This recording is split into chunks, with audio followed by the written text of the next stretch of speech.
Isso aí, meus queridos, boa noite a todos. Hoje eu quero trabalhar uma ideia com vocês, que ela é realmente poderosa, essa ideia. Eu quero conversar com vocês sobre energia. Energia é uma ideia refinada já na física. As ideias, na física, elas foram surgindo lentamente ao longo da investigação do homem na natureza. A ideia de massa, de força, densidade, temperatura, aceleração, velocidade, posição, essas grandezas foram nascendo cada uma no seu tempo. A ideia de energia é muito recente do ponto de vista do conhecimento humano, é recente essa ideia já bem resolvida na mente dos cientistas.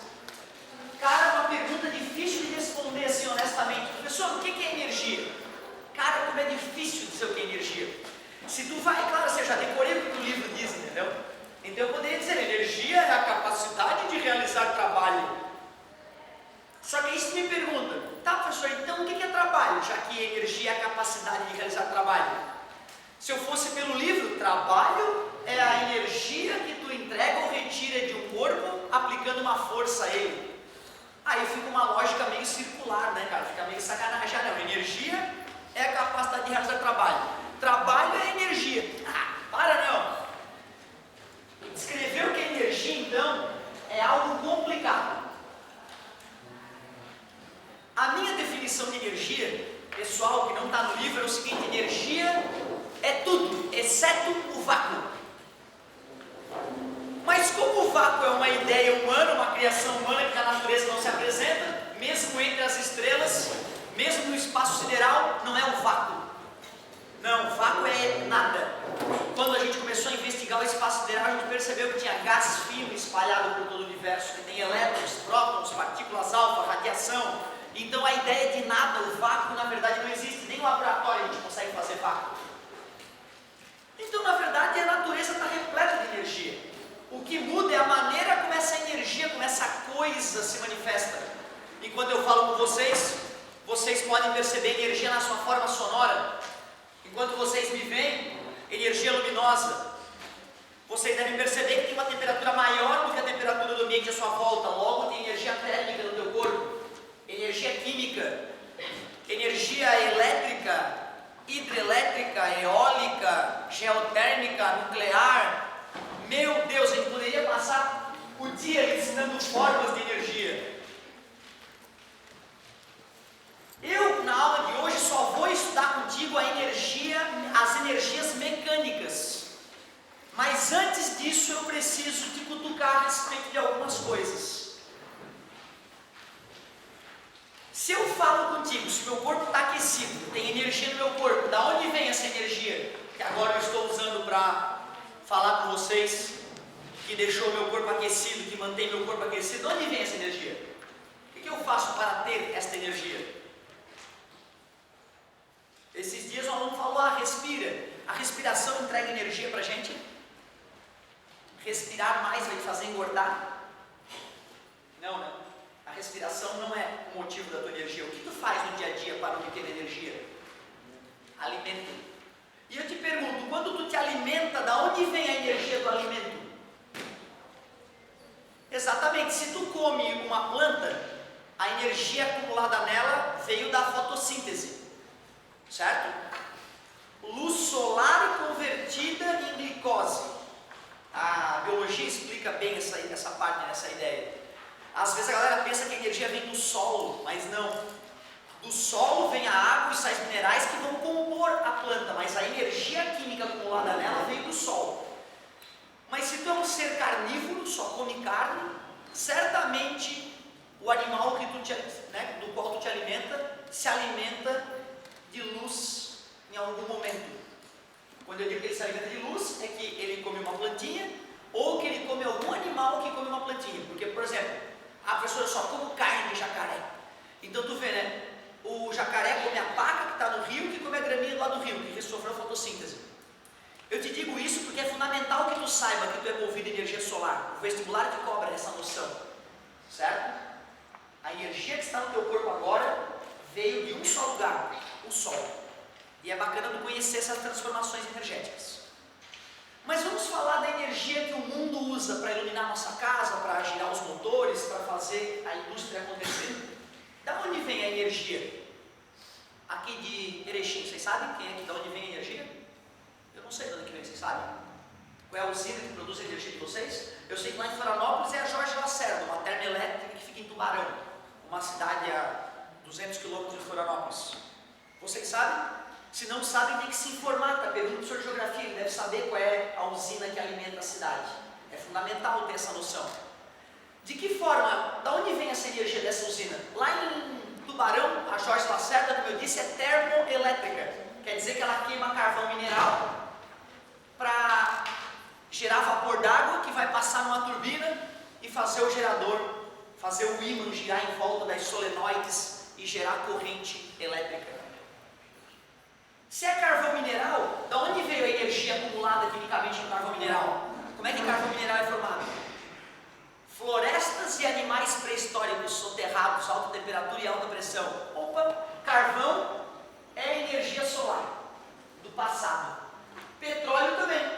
Petróleo é energia solar do passado. Mas e se for uma hidrelétrica? Itaipu, que alimenta boa parte do país. Como é que a água foi parar lá em cima da barragem? O sol, né? É o sol que aquece os lagos, mares, rios e faz a água subir. Putz, a hidrelétrica é energia solar. A energia da hidrelétrica estava no sol alguns dias antes de parar na nossa casa. E se for eólica, se forem os cataventos que estão cada vez mais comuns, gigantescos aqueles cataventos, assustadormente gigantesco aquele catavento. Da onde vem a energia do vento? Quem faz o vento? E não é possível que é ele de novo, o sol? Porra, então me dá uma forma de energia que não vem do sol. Já que petróleo, carvão mineral, hidrelétricas, usinas eólicas, usinas solares, eu não vou nem comentar, me dá uma forma de energia que não vem do sol. Nuclear. Lá em Angra dos Reis, que belo lugar, né? Tem material radioativo que foi enriquecido, então esse material já estava no planeta Terra, ele foi selecionado e esse material então vai sofrer um processo de reação nuclear, fissão nuclear, vai se dividir em dois materiais e vai liberar energia radioativa que vai aquecer a água, uma água especial chamada água pesada, e vai gerar energia elétrica. Fora a energia nuclear, a gente poderia pensar na energia geotérmica. Como embaixo do planeta Terra existem altas temperaturas, se a gente joga água lá embaixo do planeta, aquece essa água, a gente pode usar esse vapor da água aquecido pelo interior do planeta para gerar energia elétrica. Então a energia geotérmica, ela não vem diretamente do Sol, né? Nem a energia nuclear. Ah, professor, mas na origem do sistema solar era o Sol que estava no centro e tal. Não, aí é muito devaneio, né? Mas as outras energias é o Sol. Talvez os egípcios estivessem certos, né? Quando chamavam o Deus Sol. Aparentemente, se existe um cara que regula a vida na Terra, é o Sol. Se tivéssemos para chamar um objeto físico de Deus, seria ele, sem dúvida nenhuma. Se bem que, se eu não me engano, foi justamente essa mudança cultural que destruiu o Egito, né? Acho que é melhor a gente continuar com a nossa religião. Ô galerinha, legal tu saber disso, tá? Todo esse devaneio não é para te animar ou para te deixar feliz, é só para tu saber um pouquinho do fluxo energético no mundo e saber que tu é movido de energia solar. Se bem que vocês também devem saber que tem pessoas que dizem que não comem, pessoas que alegam, não, eu não como há 10 anos, eu nunca comi, eu não como.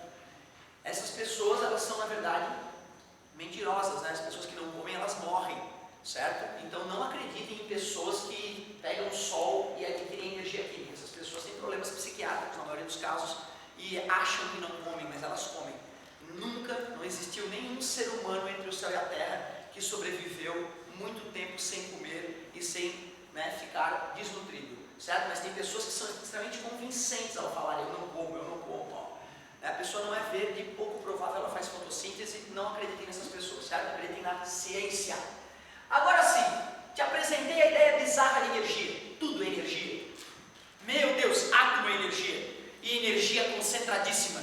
Se nós pudéssemos pegar a tampinha dessa caneta com 1 grama de massa e transformar em energia elétrica, e um dia nós conseguiremos, sem dúvida nenhuma, nós poderíamos abastecer toda a Erechim durante semanas e semanas, todas as casas, todas as indústrias, todas, com a massa de uma tampa oca de caneta transformada em energia. Fantástico, né? Um dia nós conseguiremos transformar. Claro que nós não vamos fazer isso com plástico, vamos fazer isso com lixo, né? O lixo mais degradado, o lixo mais satânico, esse lixo nós converteremos um dia em energia através do conhecimento da física quântica e nuclear, né? Quando a gente desvendar o mistério dos átomos.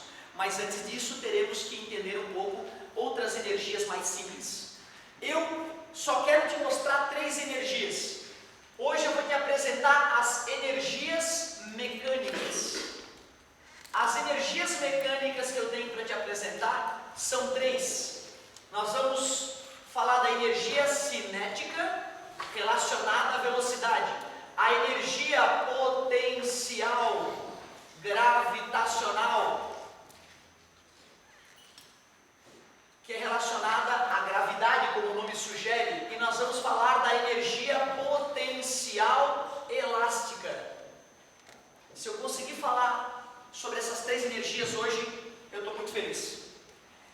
Na parte de cinemática, só para saber se eu já tenho todo o ferramental para dar essa aula, na parte de cinemática vocês já chegaram a ver a equação de Torricelli? O professor mostrou para vocês essa fantástica equação de Torricelli? A equação que não envolve o tempo. E a segunda lei de Newton eu mesmo apresentei para vocês, né? Física, meu amor! Concordo? Tranquilo? Eu preciso dessas 2 ideias para a aula de hoje. E pelo que eu vi no rabisco que eu fiz no quadro da aula passada, eu te mostrei a ideia de trabalho de uma força. Trabalho de uma força. Mede a energia transferida através de uma força para um objeto. Se eu tenho um objeto paradinho e aí começo a aplicar uma força nesse objeto, se eu percebo que ele desliza para a direita e vai parar numa distância D para frente de onde ele estava, uma certa distância para frente, nós que já temos noção de decomposição, conseguiríamos sem dúvida decompor essa força em Fx e Fy. Se eu perguntar a vocês qual parcela da força realizou o trabalho, o pessoal geralmente não reclama, é o Fx. Intuitivamente as pessoas aceitam que quanto maior a distância que eu arrasto um objeto, mais energia eu gasto. E quanto mais força eu faço, mais energia eu gasto. Intuitivo? Tranquilo? Arrasta um objeto 1 centímetro, não gasta energia praticamente. Arrasta um objeto 42 quilômetros, infarta no meio do caminho. Faz uma força para levantar uma cadeira sem ninguém em cima, que fácil. Tenta erguer uma cadeira com alguém em cima, vai fazer mais força, vai se desgastar mais. Quem vai para a academia percebe isso. Aumentou o número de repetições, no final tu vai estar mais cansado naquele dia. Ou mesmo que tu diminua o número de repetições, se bota muito mais carga, vai sofrer mais para finalizar a série, certo? Com certeza. É intuitivo, quanto mais força eu faço, mais energia eu gasto. Quanto maior o deslocamento que eu produzo no objeto, mais energia eu gasto. Só decompus a força, porque a força que de fato deslocou o objeto foi o Fx. Fx é igual a F vezes, como a decomposição foi em cima do ângulo, cosseno. Isolou numa, substituiu na outra. Eu já tinha, né, apresentado dessa forma para vocês, conferem? Tinha ou não tinha? Se eu quisesse fazer um exemplo, fiz uma força de 200 newtons, equivalente a erguer 20 quilos, durante 3 metros. E o ângulo era 60 graus. Quanto de energia esta força entregou ao objeto? Qual foi o trabalho da força? Força 200 newtons, deslocamento 3 metros e o ângulo é 60 graus, cosseno de 60. Tu vê, né? Nem dói. 200 vezes 3, cosseno de 60, já decoraram? 0,5, né? Ou 1 sobre 2. 200 vezes 0,5 dá 100. 3 vezes 100, 300 joules. Esse J, né, que significa joule, ele é uma unidade composta, né? Ele nasceu de Newton multiplicado por metro. Então, joule nada mais é que Newton multiplicado por metro. Muito ou pouca energia. Para o corpo humano, mínima. O corpo humano utiliza 8 milhões de joules por dia de energia. calorias? Não, não, são 2.000 quilocalorias se a pessoa não é atleta, né? Um atleta pode chegar a comer 10.000 calorias por dia. O Michael Phelps comia 12.000 calorias por dia. Ele é um pau de vira triplo, tu viu? Lembra? O Michael Phelps é um medalhista olímpico na natação, certo? 12.000 calorias por dia o cara comia. 12.000. O equivalente a 6 homens. E era magro. Imagina quanto exercício o animal não faz por dia. Um lutador de sumô chega a comer 40.000 calorias por dia. 40 milhões de calorias, 40.000 quilocalorias. Por isso que a média de vida deles é 42 anos. O lutador de sumô, em média, morre aos 42 anos. Comer mais é viver menos. Está cientificamente comprovado. Não estou te falando para passar fome. Estou te falando para não avacalhar. Certo? E se comer bastante, gaste a energia que tu for comer. Certo? Beleza? 2.000 quilocalorias são 2 milhões de calorias. 2 milhões de calorias. Como uma caloria é aproximadamente 4 joules, eu multiplico por 4 só para tu ter uma noção da ordem de grandeza da energia que tu gasta no teu dia. Portanto, arrastar um objeto por 3 metros não vai te fazer sentir, não vai ter que comer nada a mais para tu pensar esse esforço de 300 joules extra. Legal, né, cara, saber quanto a gente gasta energia por dia? 8 milhões de joules. Beleza. Essa fórmula, eu te falei qual era o problema dela, qual era a limitação dela. Só para a força constante. Ou seja, se eu no meio do caminho aumentasse ou diminuísse a força que eu estava aplicando no objeto, a fórmula vira lixo. Esta fórmula só serve para calcular o trabalho de uma força constante. E se a força for variável? Vamos ver o que acontece quando a força é variável. Para a força variável. Quando nós estivermos trabalhando com uma força variável, o gráfico dela, obviamente, não vai ser uma reta na horizontal, porque aí a força não é variável, ela é constante. Então nós teríamos o gráfico força versus deslocamento, uma figura qualquer. Como é que eu vou calcular o trabalho realizado por essa força nesse caso? Alguém lembra? Basta calcular a área do gráfico. O trabalho para forças variáveis é a área do gráfico. O problema é que na matemática a área é sempre um resultado positivo. Só que o trabalho de uma força pode dar um resultado positivo ou negativo. O aluno vai ter que saber quando é que o resultado é positivo, quando é que o resultado é negativo. Então, cuidado. Rapidamente, vamos comentar aqui a classificação do trabalho. Não se esqueçam, galera, se acostumem. Escuta a palavra trabalho, pensa em energia. Na física, trabalho significa energia. Energia que uma força entrega ou retira de um corpo. O trabalho vai ser dito motor, e a gente vai dizer que ele é positivo quando a força colabora para o movimento. Quando a força aumenta a velocidade ou mantém a velocidade do objeto. Nós vamos chamar o trabalho de resistente quando a força é contrária ao movimento. E aí a gente vai dizer que ele tem um resultado negativo. E claro, se o trabalho é nulo, o resultado é zero, ele não entrega nem retira energia. Quer ver? Vamos pensar num objeto caindo. Quando um objeto cai, a força-peso entrega ou retira energia? Entrega, né? Ele estava parado, não tinha energia na velocidade. Quando eu liberei, ele aumenta de velocidade. A força-peso atuou para baixo, o objeto foi para baixo, então a força-peso estava embalando o objeto. Na queda dos corpos, a força-peso realiza um trabalho positivo. Mas quando eu estou erguendo um objeto, a força-peso ajudou ou atrapalhou? Atrapalhou, né? O objeto foi para cima, enquanto a força-peso atuava para baixo. Quando a força atua no sentido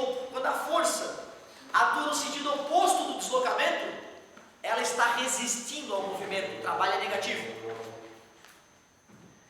Podes pensar que quando o objeto estava caindo, o ângulo entre a força e o deslocamento era zero, cosseno de zero dá 1. Resultado positivo. Quando o objeto estava sendo erguido, a força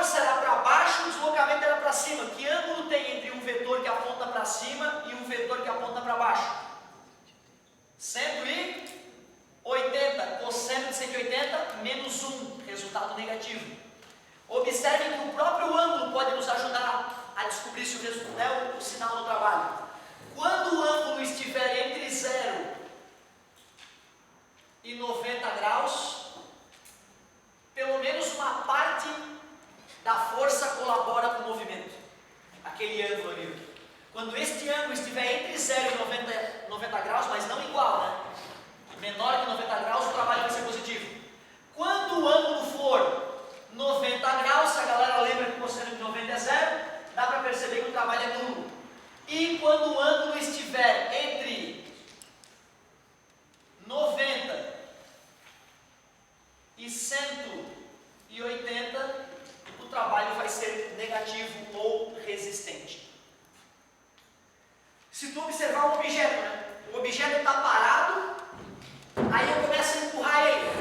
Eu vou estar entregando energia, trabalho motor. Mas se o objeto está vindo para cima de mim e eu faço ele parar, nesse momento, quando eu empurrei ele contrariamente ao movimento, eu retirei a energia dele. Mas eu te pergunto uma coisa: quando eu caminho na horizontal, o meu peso realiza trabalho positivo ou negativo?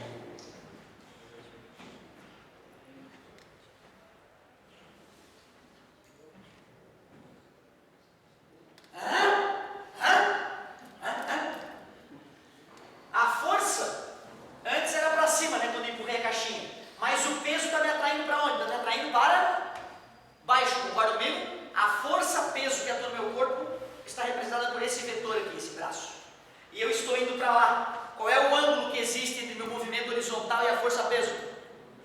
Então a força-peso não está nem atrapalhando nem ajudando o movimento. A força-peso não entrega nem retira energia enquanto eu caminho na horizontal. Quando eu desço o degrau, a força-peso entrega energia, por isso que a minha velocidade aumentou enquanto eu caía. Agora, se eu vou subir, putz, aí é chato, eu tenho que ir contra o trabalho do peso, né? Beleza, é até intuitivo. Já daria para fazer um monte de questão, das melhores às piores, só com essa parte da aula. Mas eu quero deduzir, eu quero te provar por que a fórmula de cada uma daquelas energias é o que é. Eu sei que a maioria de vocês já conhece energia cinética, mv² 2, energia potencial gravitacional, mgh, energia potencial elástica, kx² 2, mas eu quero te provar por que é assim. Porque se a gente aprende a origem da fórmula, mesmo as questões mais complicadas, onde de repente ele pede uma dedução ou pede um porquê das coisas, tu vai ter mais chance de resolver. Então, agora que tu conhece a ideia de trabalho de uma força, que é a ideia original que define energia na mecânica, nós vamos usar a física velha da cinemática lá do Torricelli mais a segunda lei de Newton para deduzir aquelas energias que eu citei no começo da aula. Vamos que vamos. O negócio é o seguinte, meus queridos. Olha só, se eu tenho um objeto que está parado, V0 igual a 0. Quando eu aplico uma força nele, daqui a pouco que ele se deslocou uma certa distância, ele adquiriu velocidade. O fato de ele ter adquirido uma velocidade diferente de 0, prova que esta força entregou energia para esse objeto. Vamos calcular quanto de energia foi entregue? Para calcular trabalho, só tem a fórmula original por enquanto, ou a ideia de calcular a área do gráfico. Vou supor que essa força é constante. Se eu suponho que essa força é constante, a fórmula é bem-vinda, né? Aí eu tenho o direito de usar a fórmula. Vocês viram comigo mesmo que se eu conheço a massa do objeto e sei que ele tem aceleração, né, porque ele mudou de velocidade, né? Se eu conheço a massa e a aceleração desse objeto, eu posso trocar, né, essa força por massa vezes aceleração, né? Devido à segunda lei de Newton, se essa força for a resultante, eu tenho o direito de trocar então a força por massa vezes aceleração. Distância que ele andou. Qual é o ângulo entre a força e o deslocamento nesse caso? Qual é o ângulo entre dois vetores que são paralelos? 0, né? 0, ó. 0. Trabalho é igual, cosseno de 0 nós já discutimos rapidamente que é 1.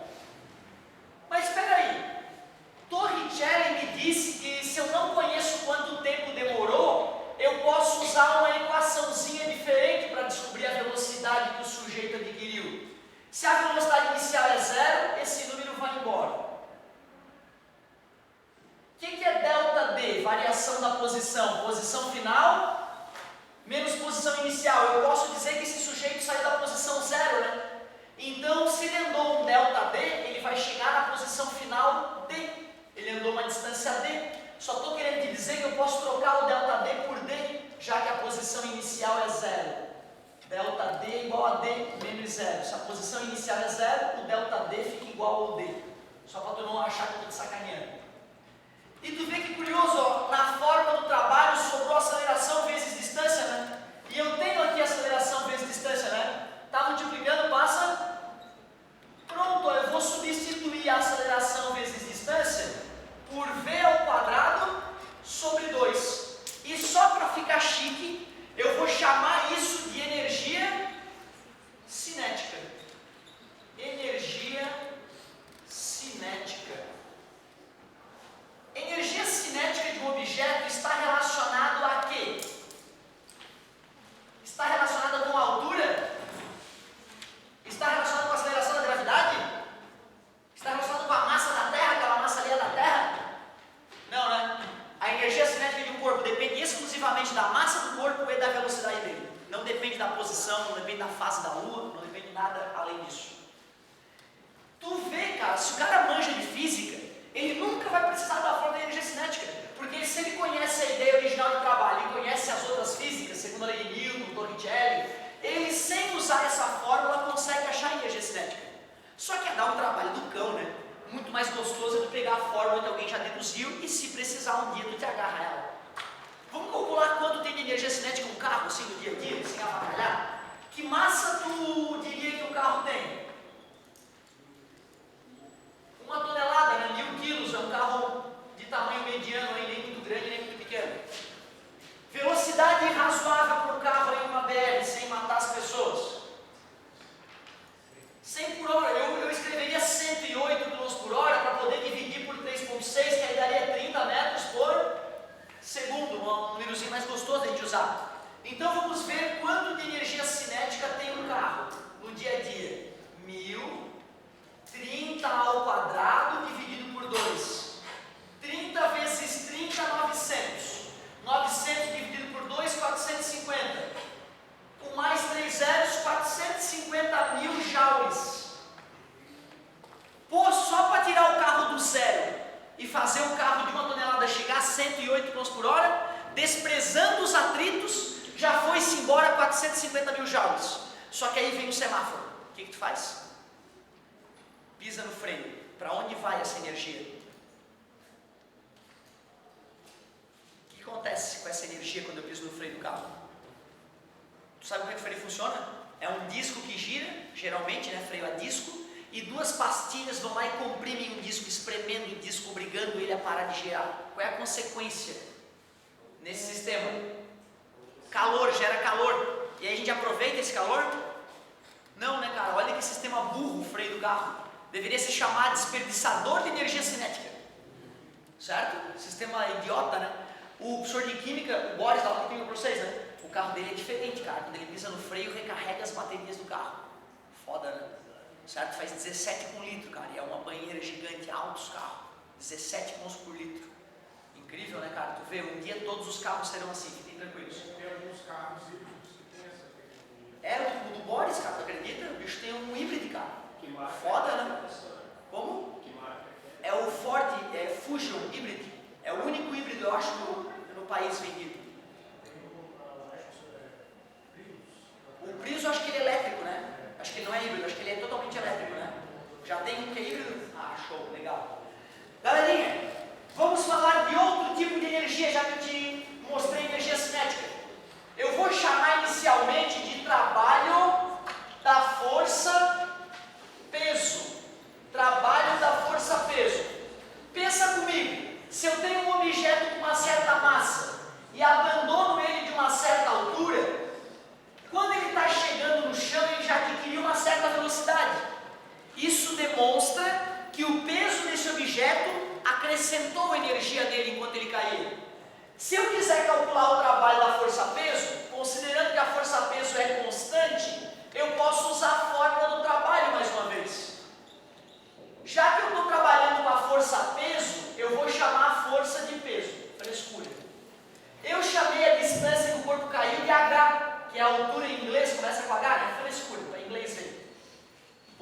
continuar com força vezes distância, não mudou muitas coisas. Qual é o ângulo entre o peso e o deslocamento quando o corpo está indo para baixo? É 0. Cosseno de 0 já vimos que é 1. E como é que se calcula peso mesmo? M vezes G, né? Pronto. Só para ficar chique, eu vou chamar isso a partir de agora de energia potencial gravitacional. Energia potencial gravitacional. Mas ela tem esse sinônimo bonito, ó, trabalho da força-peso, é sinônimo. MGH. Do que depende o trabalho da força-peso? Da massa do objeto que caiu, da aceleração da gravidade no local e da altura em que o objeto se encontrava. Energia da altura, popularmente conhecida. Energia potencial gravitacional. Tu vê quem é fera em física? Usa a forma do trabalho, nem precisaria do MGH. Mas é tão prático calcular o trabalho da força-peso por essa nova forma. E só falta te deduzir uma forma de energia. Essa é mais perigosa. Vocês aceitam que ao espremer uma mola, quanto mais eu comprimo a mola, mais energia eu acumulei nela? As crianças geralmente percebem isso em tenridade. Primeira vez que o pai joga um elástico de dinheiro na mão da criança novinha, pequenininha, bebezinho praticamente, poucos aninhos, ele pega o elásticozinho, aí ele estica, aí ele vai lá e estica um monte. Na hora que arrebenta, vai na mãozinha, a choradeira é grande. A criança percebe de pronto que quanto mais ela deforma o elástico, mais dói quando bate na pele dela. Portanto, vocês devem aceitar que quanto mais eu espremo uma mola ou estico uma mola, mais energia eu acumulo nela. Mas eu te pergunto, quando eu começo a deformar uma mola, para deformar ela 10 centímetros, eu vou fazer a mesma força que para deformar ela 20 centímetros? Deformar 10 centímetros exige a mesma força que deformar 20 centímetros? Não. Na aula passada nós vimos que se a deformação é o dobro, a força é o dobro. Que se eu deformo o triplo, a força é o triplo. Quem estudou isso foi Hooke. E ele escreveu o que hoje a gente chama de lei de Hooke. A fórmula da força elástica. Força elástica é K vezes X. K chama-se constante elástica da mola. X, deformação. E F, a força que a mola realiza, ou que realizam sobre a mola. Portanto, quando eu começo a empurrar uma mola e ela começa a acumular energia, eu não posso usar a fórmula do trabalho, porque essa fórmula era para a força constante, e essa força da mola não é constante. Qual era a outra saída para calcular trabalho, quando a força era variável? Tinha que fazer um gráfico força versus deslocamento, ou deformação, se tu preferir. Como essas grandezas são diretamente proporcionais, o gráfico fica uma reta. Então imagine vocês que eu apliquei uma força na mola e ela deformou de uma distância x. Se eu quiser calcular o trabalho da força elástica, trabalho da força elástica, calcula o que mesmo o gráfico?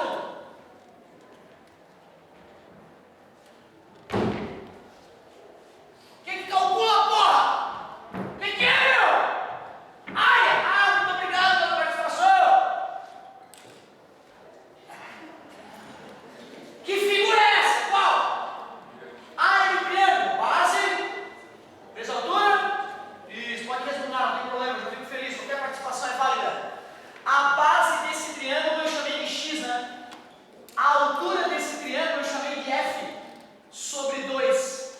Porém, o Hooke nos ensinou que aquela força é diretamente proporcional à deformação da mola. Eu tenho o direito de isolar numa, substituir na outra. O trabalho da força elástica ficou x, que multiplica a força, que é K vezes x, dividido por 2. Então, se algum dia eu quiser calcular o trabalho da força elástica, eu posso usar esta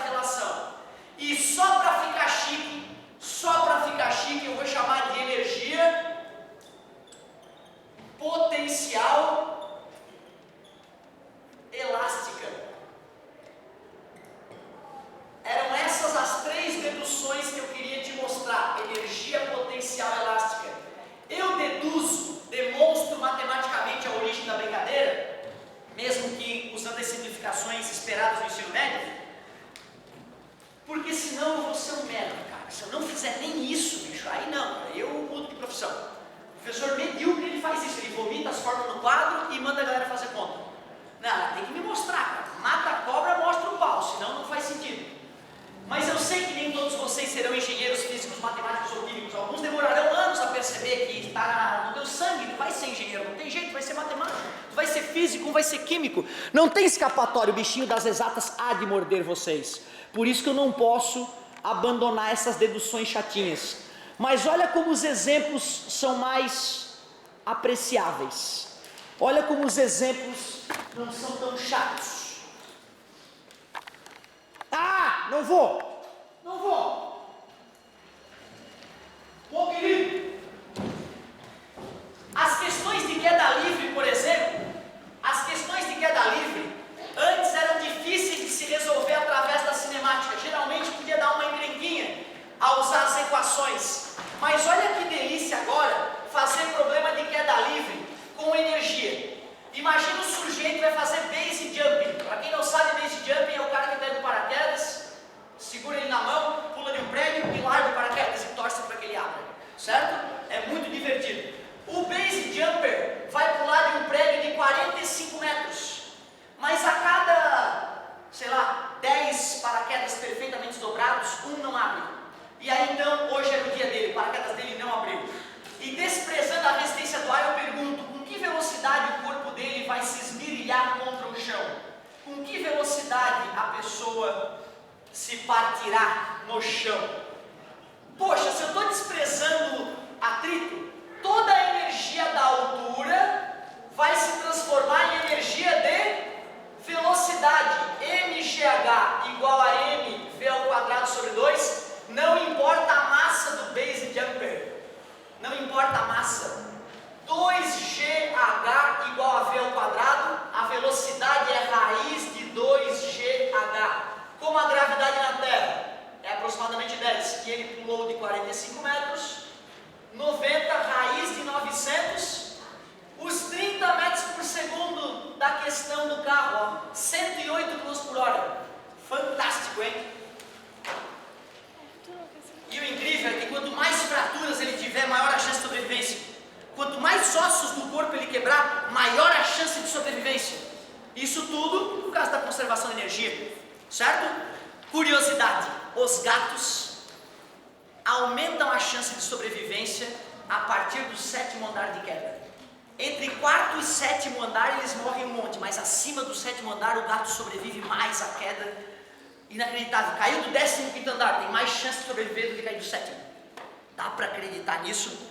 Parece que viola, né? Mas não viola. Pensa sobre isso, depois me pergunta por que o gatinho sobrevive. Certo, meus queridos? Grande abraço, daqui a pouco estamos juntos.